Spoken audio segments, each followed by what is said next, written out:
if we're going to abolish abortion or we're going to have a 15-week ban, then a 15-week fetus is eligible to be claimed on your taxes. A 15-week fetus is eligible to be claimed for the earned income tax credit. A 15-week fetus is eligible for health care in the marketplace. A 15-week fetus is eligible for child support. Hi, fellow Virginians. Hi, fellow Virginians. It's day one. Let's get to work. On this episode of Pod Virginia, the Supreme Court upended the politics of abortion. Republicans are talking about a 15-week ban or a 20-week ban. Or even declaring all life begins at conception. Our goal is to make abortion unthinkable, is to declare that life begins at conception. We'll explore all the angles with a longtime friend of the podcast. Sarah Taylor returns to Pod Virginia. I thought y'all had forgotten about me, but I'm really glad to be back with Pod Virginia. Pod Virginia. We'll talk policy, strategy, and politics. Including the Republican candidate who says she wouldn't be surprised if a woman's body prevents pregnancies after rape. It wouldn't surprise me because it's not something that's happening organically. Yeah, right. You're forcing it. And the 9 prosecutors who say if Republicans are successful banning abortions, they won't enforce it. That is rock solid. You can take that to the bank.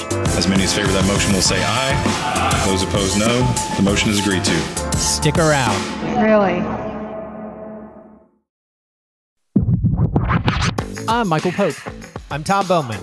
And this is Pod Virginia, a podcast that has a constitutionally protected right to free speech. For now. Even if that Constitution's written on toilet paper for the Supreme Court, because we're covering how the Supreme Court decision in Dobbs v. Jackson Women's Health Organization upended Virginia politics. We're joined by the Assistant City Manager for the City of Alexandria and longtime friend of the pod, Sarah Taylor. It's great to talk to you again. Thank you for having me again, Michael and Thomas. Great to be back with the pod. Even with the new name, still feels like home. Well, it's really good to talk to you again. So let's start with Governor Youngkin. After the decision overturning Roe v. Wade was announced, he said he would pursue a ban on abortions after 15 weeks of pregnancy, with the exceptions for rape, incest, and to protect the life of the mother. He also said he would be willing to settle for a 20-week cutoff bill to get out of a Senate controlled by Democrats. Here's the governor on CBS Mornings.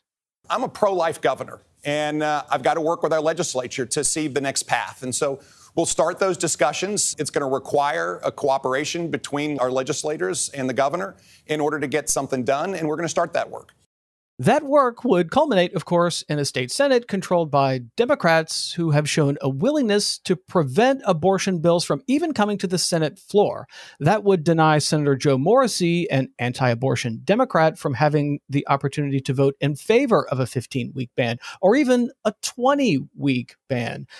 So is the governor's goal here to get something out of the Senate, or is he hoping to look like he's willing to negotiate, knowing that the Senate Democrats will block the effort so that he can hit the campaign trail with Republicans and say, hey, we tried to be cooperative, but the Democrats won't even engage on the issue?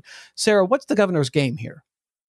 I mean, I think the Senate Democrats have made it very clear. Senator Lucas, Senator Survell, Senator McPike, they talk about the brick wall in the Senate when it comes to some of these issues, including reproductive choice. And I would expect that the Senate Ed and Health Committee is going to be the place where whatever comes out of the House goes to its demise in the Senate. And so I think that the governor's saying what he needs to say.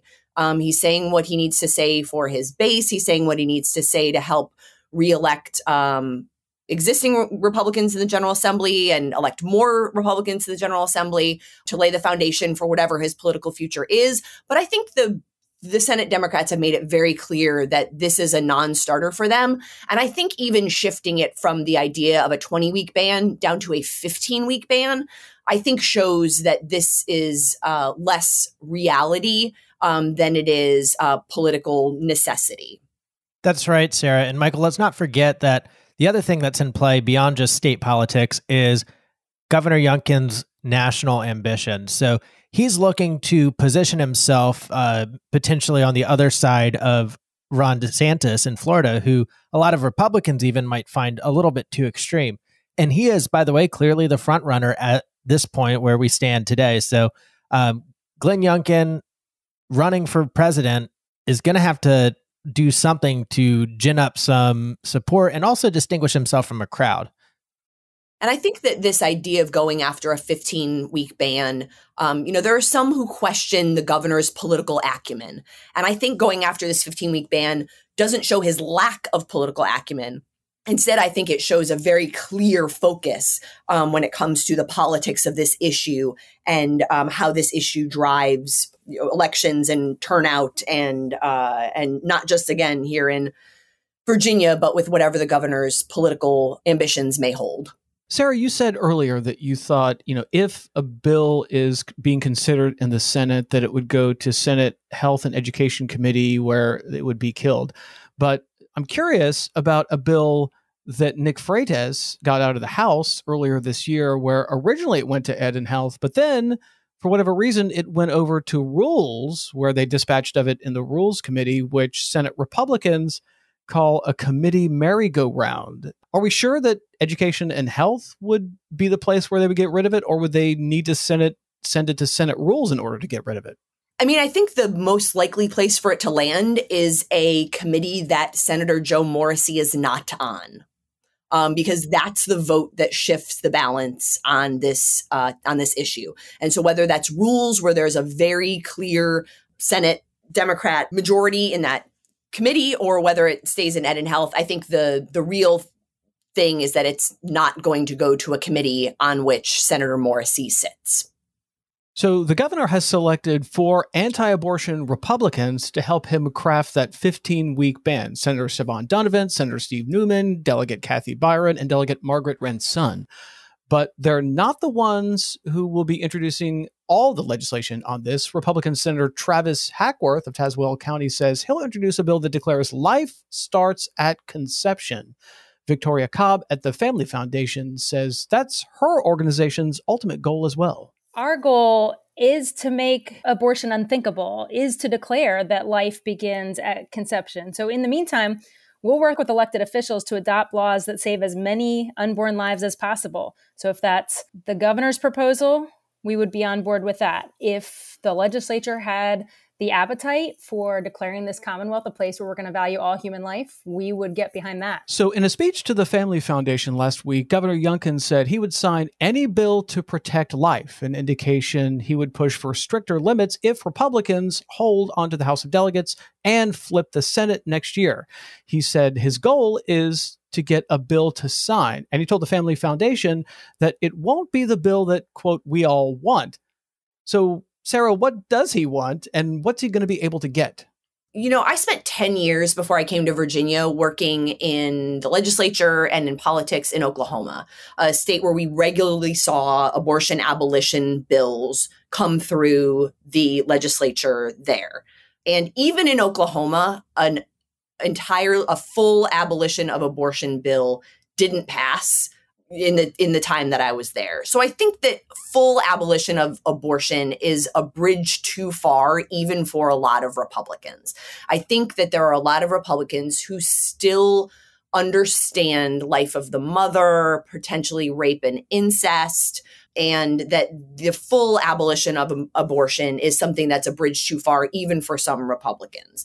But I think the line that the governor is using about signing any bill to protect life, I mean, I think there are a lot of Democrats who would say, okay, cool, then sign a budget that increases money for affordable housing, and sign a budget that increases funding for comprehensive sex ed, and sign legislation that bans assault weapons, sign bills that help end housing insecurity.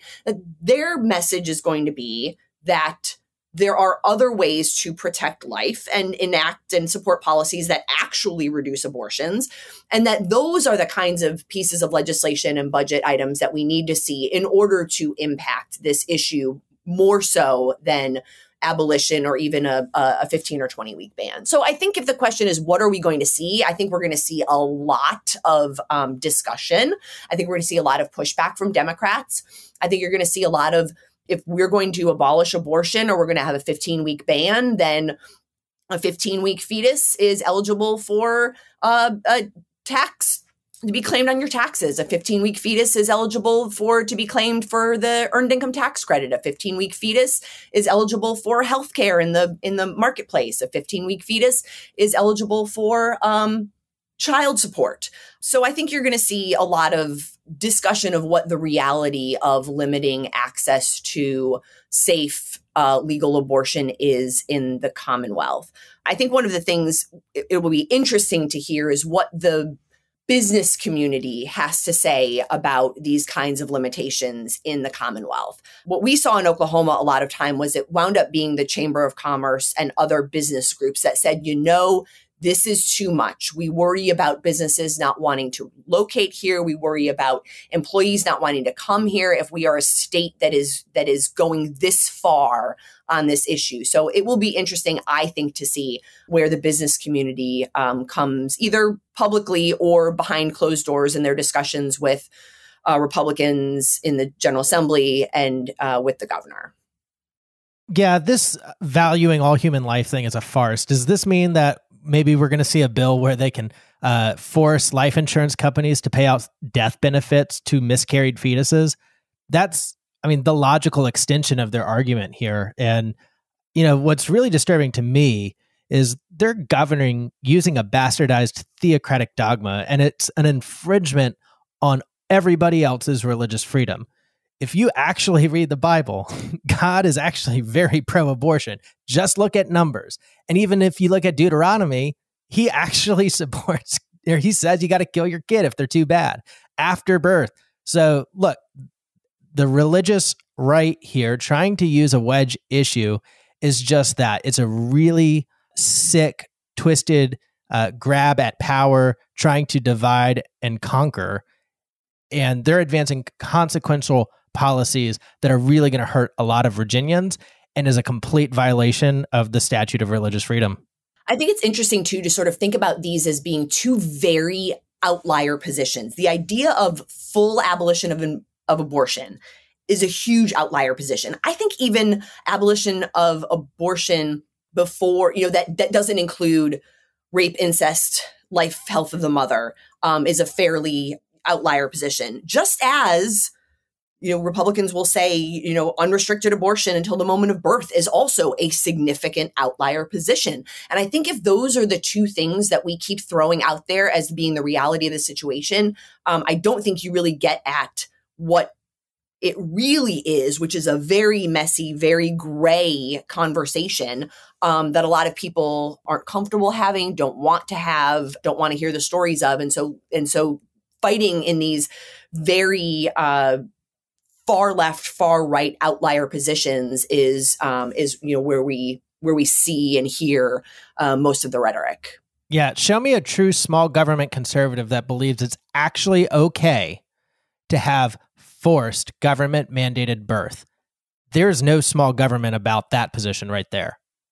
And what's potentially a stumbling block for crafting legislation, whether it's a 15-week ban, a 20-week ban, or a life begins at conception ban, is the focus is often on abortion clinics. But most abortions are not surgical procedures. They happen with medication. And here in Virginia, patients can get abortion pills through telehealth. They don't need to have in-person visits with their doctors, and they can get their prescriptions by mail. And by the way, Virginia is the only state in the South that allows medication abortions via telehealth. And that means people from Kentucky and Tennessee will soon be flooding into Virginia to get abortions. But that does not necessarily mean they'll be coming to abortion clinics. I asked Tarina Keene at Repro Rising about Virginia doctors providing telehealth abortions to people coming from other states that have banned abortions. And this is what she told me. We only have 16 standalone abortion providers, and they're mostly located in metropolitan areas. And the closest that you have to those border states is actually in Roanoke. So when you need to create more access points, having this care available via telehealth and getting your pills in the mail and not having to show up in person to do this, it's not only convenient for you as the patient, it's also helping to alleviate that bottleneck because there will be a competition for appointments in the very, very near future. But are telehealth abortions safe? Steve Aden at Americans United for Life says no, they're not. The practice of the abortion industry now to promote the use of chemical abortion without a physical exam is reckless and dangerous, because under those circumstances, when a woman gets pills over the internet or by mail, they can't rule out an ectopic pregnancy. So this complicates the discussion about banning abortions, because we're not just talking about medical procedures. We're also talking about medication and access to medication through the mail. Sarah, will lawmakers be able to craft legislation to prevent doctors from prescribing pills online? Will they be able to craft legislation to do that? Yes. Will they be able to pass legislation to do that? I would say no. You know, I think the thing about telehealth abortions, and I think that's such a kind of crude way to put it, telehealth is telehealth. And if we trust doctors to provide healthcare of all kinds via telehealth, then we trust doctors to provide all kinds of healthcare via telehealth.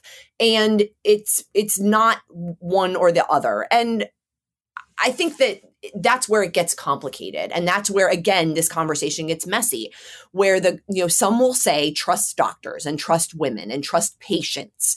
And that for some folks means allow this unfettered access to medication abortions, whether it's misoprostol or methotrexate or mifepristone or whatever the combination of drugs is. And there are others who will say trust doctors and trust patients to know their own healthcare, and they're talking about ivermectin and other forms of medication that they say we know, we understand, we are confident in. And so I think this is where that conversation gets a little bit messy and emotional. And not that this isn't an emotional issue, but this is either about, is this appropriate healthcare or is it not? And I think unless there is data and doctors who say this is dangerous, I think most folks in the Virginia General Assembly, at least in the Senate, would say this is not something we're interested in inserting ourselves in. I remember hearing this when they said this quote at Michael, and I found it disingenuous because they're not advocating for more accessible places for patients to get seen in person. They're trying to cut off a resource for people who don't have a way to access this care. And by the way, many people have a misperception that an abortion goes in with some vacuum-like cleaner device and clamps. That ain't how it's done. At least in 99% of abortions, they're pharmaceutical abortions. It's really simple. It's a pill that disrupts the endocrine system and terminates the pregnancy. It's not complex, and it doesn't require a complex procedure to get done. The other thing is there is no evidence to suggest that it is anything but safe and effective. That was a kind of a confusing way to frame it. All of the evidence shows that it's safe and effective. I've got several studies up here. One from the National Library of Medicine back in 2018, evaluating the safety and efficacy and dispelling myths about telemedicine for abortions. Another one published in JAMA Network. Everything says that they are safe and effective means sometimes a person seeking an abortion does need to complete the procedure with an inpatient clinic. But none of the people who have ever sought telemedicine abortions, according to these studies, ever had adverse effects. So we're talking about pills that have been approved by the FDA for this particular purpose. Sarah, would Virginia be creating problems for itself if it outlawed an FDA-approved product for the thing that the FDA said it was okay to use it for? I don't know, but I know that Texas has done it. I mean, Texas has law that specifically enumerates specific drugs that they cannot be used for the purposes of terminating a pregnancy. So I know it's been done, and it's certainly something that I would expect folks looking to limit, reduce, or abolish abortion in the Commonwealth will certainly look into. And to that question, Michael, the Attorney General, after this decision came out, actually came out and said states do not have the power to regulate interstate commerce. When the FDA has approved something, they are not allowed to stop it. And by the way, the federal government controls the mail. So you can receive any damn pill you want as long as it's approved by the FDA for this kind of distribution. Okay, this is another area where things get a little complicated. Okay, so if you're a Virginia doctor and you prescribe pills to somebody in, like let's say West Virginia or Texas or Oklahoma, there's two buckets of things that might happen to you. One is criminal prosecution, right? So like if you're breaking West Virginia law by providing those pills, the prosecutors in West Virginia might come after the Virginia doctor. So that's the criminal prosecution bucket of things. But then there's also the licenses, right? Like if you're a Virginia doctor and you prescribe an abortion pill in a state that you're not licensed to practice medicine in, you might lose your license. And let's say, just for a purpose of conversation, what if the doctor is in fact licensed in West Virginia and also in Virginia? And I'm sure those doctors are out there, and especially in that part of the state. Would the Virginia doctor be placing his or her license in jeopardy by running afoul of the law in a different state? I mean, like, once again, good news, because a normal Supreme Court, by the way, Michael, would say that the government can't do something like this that would have a chilling effect on interstate commerce because they don't have the power to regulate interstate commerce. So granted, you can't take anything for granted with this current Supreme Court, but I have maybe blind faith, maybe it's dumb optimism, Michael, that this is not the final act, right? Like things are complex. I think we're and just messy. Getting started. I mean, like the Dobbs decision is opening up a whole new conversation about all these things that we're talking about today and many more topics. And it's a giant complex can of worms, which we're going to keep talking about it, but we need to take a break. So don't go anywhere because there's a lot more on this topic, including all the Virginia prosecutors who are already saying they won't prosecute patients who seek abortion or the doctors who perform them. Plus, we'll talk about the Republican congressional candidate who says she wouldn't be surprised if a woman's body prevents pregnancies from rape. We'll be right back. Could I just groan openly, by the way? You did. Okay. Perfect audio. That's going in the trailer.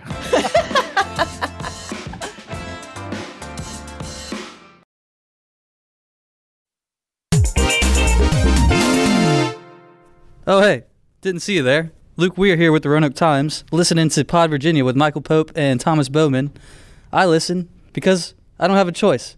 Michael makes me. And we're back on Pod Virginia. Let's talk about Yesli Vega. She's the Republican candidate running against Congresswoman Abigail Spanberger, and she's facing some difficult questions in the wake of leaked audio where she says she would not be surprised if a woman's body prevents pregnancies from rape. The audio was obtained by Axios, and it's totally upended this race. In the first part of this audio, we hear a bit about Vega's experience as a law enforcement officer. The left will say, well, what about in cases of rape or incest? I'm a law enforcement officer. I became a police officer in 2011. Yeah. I've worked one case where as a result of a rape, the young woman became pregnant. Really? We actually don't know who that woman is talking to Vega, but in a second audio clip, she kind of creates an opportunity for Vega to put her foot in her mouth. Yeah, you were saying you only ran into one instance of pregnancy as the result of rape. And I mean, I've actually heard that it's harder for a woman to get pregnant if she's been raped. Have you heard that? Well, maybe because there's so much going on in the body. I don't know. I haven't seen any studies. Yeah. But if I'm processing what you're saying, it wouldn't surprise me because it's not something that's happening organically. Yeah. Right. You're exactly. forcing it. That the body shuts down in some way. Yeah, and then the individual, the male, is doing it as quickly. It's not like, and so I can see why maybe there's truth to that. I tell you, it's wonderful. Now, you might be thinking to yourself, where have I heard this before? This kind of sounds familiar. That's because way back in 2012, Republican Senate candidate Todd Akin destroyed his campaign in Missouri by saying this. If it's a legitimate rape, the female body has ways to try to shut that whole thing down. I knew it sounded familiar. Echoes of the past here, echoes of the past. So Vega responded to all this by issuing a written statement in which she does not say whether she stands by her comments on the leaked audio recording, but she did say that, quote, liberals are desperate to distract from their failed agenda of record high gas and grocery prices and skyrocketing crime. So there's a lot going on there. What do we make of Yesli Vega sort of channeling her inner Todd Akin? I mean, I think there are a lot of ways to talk about abortion in a way that is compelling and that makes people, where there are gray areas where people, who are of faith or of certain, whatever, there are ways to talk about abortion that bring people to your side. When you're talking about limitations or bans or abolition, I think there are ways to talk about it that bring people to your side. I do not think this is one of them. And I do not think that this is a turn of phrase or a concept that has ever been used successfully in a political campaign. So it seems like this wasn't a great choice. And, in a race that felt very close and competitive. And, it's these kind of mistakes that really change the narrative and put someone on the defense when they might have otherwise been able to be on the offense. All right. Once again, I'm coming in with the scholarly article here. This is from the American Journal of Obstetrics and Gynecology, cited over 500 times. The national rape-related pregnancy rate is 5% per rape among victims of reproductive age. That's 12 to 45. Only 11.5% or so of these victims receive immediate medical attention after the assault, and just about half, 47%, receive no medical attention related to the rape whatsoever. And a total of just under a third of these victims, 1 in 3, did not discover they were pregnant until they had already entered the second trimester. Another 1 in 3 opted to keep the infant, whereas 50% underwent an abortion and 6% placed the infant up for adoption. An additional 11.8% had a spontaneous abortion or miscarriage. So look, rape-related pregnancy occurs with significant frequency, and doctors have known this for decades. This is not a mystery. This is not a talking point. This is people's lives. I mean, I think it's interesting that the FBI classifies rape as the second most violent crime, second only to murder. So it is the most violent crime that a victim will live through. And I think a lot of people believe that anything that makes living through the most violent crime you can live through harder is probably not a great, not a great position to take. Boom. There it is. So, Thomas, you outlined a bunch of scientific data, which is fascinating and totally relevant to the issue. I want to ask you the more political question, though, which is, what about this woman who you heard in the audio? Like, clearly this woman is setting up Vega to take the fall. Vega takes the bait and she takes the fall.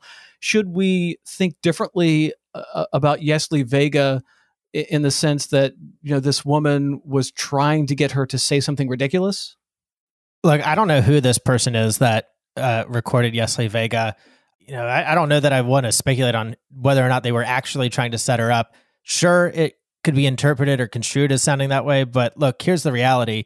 Yesli Vega said it. And in her denial, where she says Democrats are desperate to talk about blah, blah, blah, she's desperate to not talk about putting her foot in her mouth. All right. So assuming Virginia's Republican governor is able to get some kind of ban on abortion, Republican lawmakers might be facing another problem. What happens if they create a law that many prosecutors refuse to enforce? As long as I'm Commonwealth's attorney in Fairfax County, we will not prosecute a woman or a provider for making her own healthcare decisions. That's Steve Descano, the elected Commonwealth's attorney in Fairfax County. He is one of 9 prosecutors in Virginia who say they will not prosecute patients who seek abortions or the doctors who perform them. My obligation is the public safety. And I know that abortion bans don't keep our community safe. All they do is actually lead to more loss of life because abortion bans just force women into back alley abortions, which leads to greater death. So by taking this step, I actually am upholding my oath to keep our community safe. So the 9 prosecutors who signed a letter saying they won't prosecute abortion cases represent Alexandria, Arlington, Charlottesville, Fairfax, Henrico, Loudoun, Norfolk, Portsmouth, and Richmond. Sarah, will their resistance end up changing the dynamics of this discussion? I think their resistance potentially extends the dynamics of the discussion in that if this were to get passed, it's not the end of the issue. It doesn't mean that it goes into effect and it has an impact all across the Commonwealth. And so I think to some degree it's useful for everyone involved in this debate because it's something that can be used in the ongoing effort to, oust some of these, quote unquote, activist prosecutors in some of the communities that are represented on that list of 9. It's something that can be used to continue the discussion and use it for politically expedient purposes in ongoing elections. And so I think what it does is it continues the issue, and not to say that that's good, bad, or otherwise, but I think what it does is it sort of continues the debate beyond just, is it legal, is it not legal, to it may be illegal, but we're not planning to enforce it here in these communities. On top of that, this decision could turn the Republican Party into the dog that caught the car, because the reality is people in the suburbs, also known as all of the districts you just listed, all the localities you just listed, Michael, people in the suburbs, even Republicans there, overwhelmingly support abortions. In fact, on the whole, 1 in 4 Republican women support abortion. So here is the potential culture trap that Glenn Youngkin has laid for himself and that the Supreme Court has laid for Republicans, unwittingly, of course, that this can galvanize the suburbs back in favor of the Democrats when they had just started kind of losing some of the outer suburbs again to get Glenn Youngkin elected. And this is a good time for them to come back home. So there's another part of this too that's worth thinking about is, and I was trying to get to this with the earlier question, is there's two, for if you're a doctor in Virginia and you want to help patients with abortions, there is the criminal liability. Okay, so your prosecutors are saying, we're not going to prosecute you. That's only part of the discussion. There's also your license, right? And so if abortion is illegal in Virginia and you're a doctor who prescribes abortion pills or performs abortion procedures, you still might lose your license too. So, I mean, like, this is not just as cut and dry as, oh, you're safe if you're in Fairfax County. It's more complicated than that.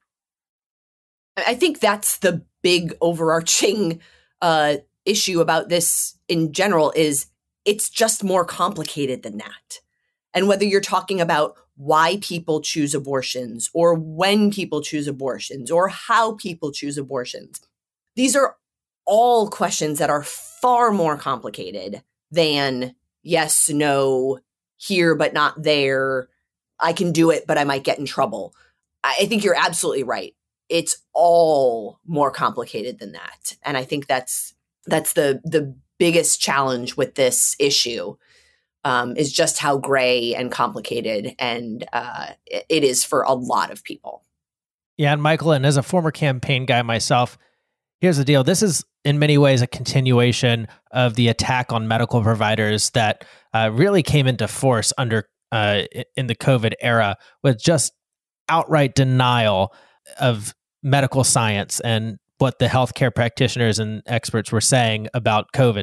And now this is extending into an attack on providers who are OBGYNs or provide these abortion services. So here's the reality, Michael. As a campaign guy, I sense that an entire constituency of doctors and other medical providers, many of whom are not Democrats, by the way, are now up for grabs.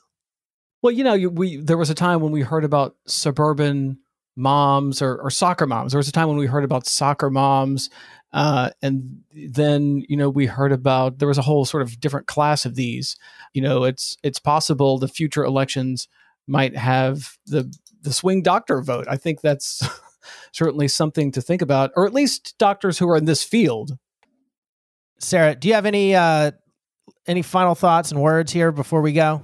I think this issue is one that, should it be alone on a ballot, brings out a lot of people, whether it's doctors who are worried about their licenses or soccer moms who are worried about their, themselves or their daughters or whoever it is that you're talking about.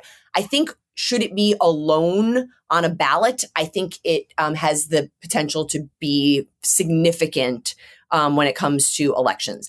I think, should there be other issues on a ballot that drag people away, I think that's where it starts to get a little complicated. So, for example, this past election, when all of a sudden it shifted to the idea of parental choice and parental voice when it comes to education, that really shifted the narrative, and it shifted people's attention, and it shifted a lot of voters. And so if this issue is alone on a ballot and is what people are making their binary decision about who they're going to vote for in a booth, I think it has the potential to be very influential. So I think the question then is, do other issues come to the fore that make it a less binary decision? But, City of Alexandria just passed a resolution, in support of access to reproductive health care in our city, that city council directed our city attorney to look into opportunities to serve as amicus or in other ways when it comes to lawsuits, asked our planning and zoning folks to ensure that our zoning rules are in place, ensure that clinics can operate in our city. And I think listening to our city council members, they are a group who, despite the folks yelling at them from Market Square and the signs being waved in the city council chamber, who believe that they are taking pro-life positions in the policies and the programs that they are supporting, and that those are things like access to childcare and affordable housing, gun violence prevention, comprehensive sex education, that those are what a lot of people believe are truly pro-life programs and policies and issues. And so not nearly as dramatic, not nearly as compelling in a lot of cases, but those are the issues that really support families and mothers and children and actually reduce abortions in our community. And it's interesting. It will be interesting to see whether there is backlash for positions like that. But I look forward to seeing how this all plays out. And as always, look forward to talking with you all about it. Yeah, I guess that could all be summed up as pro-life is not compatible with support for government mandated birth. So that's a great place to leave it. Sarah, thanks again for being on the show. We'll see you next time. Thanks for having me back. I thought y'all had forgotten about me, but I'm really glad to be back with Pod Virginia. Pod Virginia is a production of Jackleg Media. Our producer is Arian Ballou. Our social media manager is Emily Cottrell. And our advertising sales manager is David O'Connell. Find us on Facebook or Twitter. Subscribe wherever you get your podcasts. And hey, write a review on Apple Podcast. It really helps people find the show. We'll be back next week with another episode of Pod Virginia.